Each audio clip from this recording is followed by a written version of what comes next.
जैसे ही मेहर को खबर लगती है कि अभीरा और अरमान मिले हैं और गैराज की ऑनर अभीरा ही है, तो वह मैनेजर से कहती है कि अभीरा की सारी कुंडली निकलवाओ।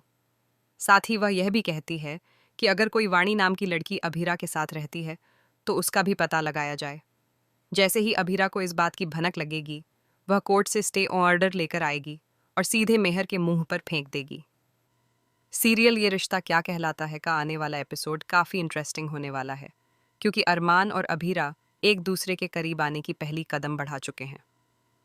अरमान नशे की हालत में अभीरा के गैराज पर पहुंचता है, जहां वह गिर जाता है और उसके हाथ में चोट लग जाती है।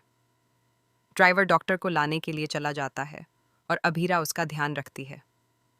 लेकिन जब अरमान होश में आता है तो वही एटीट्यूड और वही गुस्सा दिखाता है। वह 500 रुपये अभीरा को देकर कहता है कि रात के सारे खर्चे का हिसाब यही है। इस पर अभीरा 100 रुपये लौटाते हुए कहती है कि सिर्फ 400 रुपये का खर्च हुआ था और वह किसी की खैरात नहीं लेती। दोस्तों, आज के एपिसोड से एक बात तो साफ हो गई है कि अभीरा को यह नहीं पता कि विद्या जी ने यह सब प्लान किया था, और अरमान को यह नहीं पता कि अभीरा के साथ कितना बड़ा धोखा हुआ है।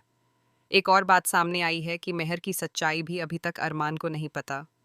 अरमान यही सोच रहा है कि कस्टडी के पेपर्स अभीरा ने भेजे थे और केस हारने के बाद वह उससे मिलने आई थी, जबकि उसकी माँ उसके लिए रोती रह गई थी।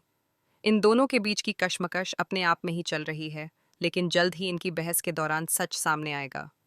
अभीरा को पता चलेगा कि अरमान के साथ धोखा हुआ था, और अरमान को भी यह सच्चाई पता चलेगी कि उसकी माँ ने ही उसके और उसकी बच्ची के साथ विश्वासघात किया था।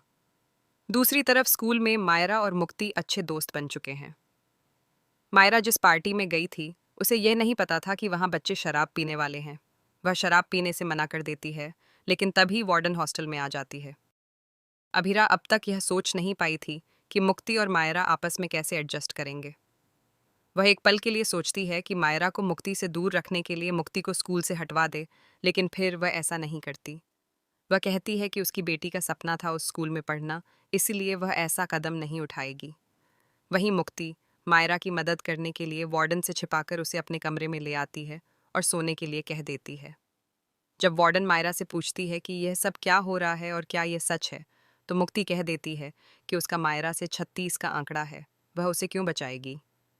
आप तो जानती ही हैं, अगर यह जाग रही होती तो अब तक मुझसे लड़ रही होती। वह वार्डन से रिक्वेस्ट करती है कि तेज़ आवाज़ में बात न करें, वरना मायरा जाग जाएगी और फिर झगड़ा करेगी। दोस्तों, मुक्ति और मायरा अब एक दूसरे की बेस्ट फ्रेंड बन चुकी हैं। अभीरा और अरमान भी मिल चुके हैं।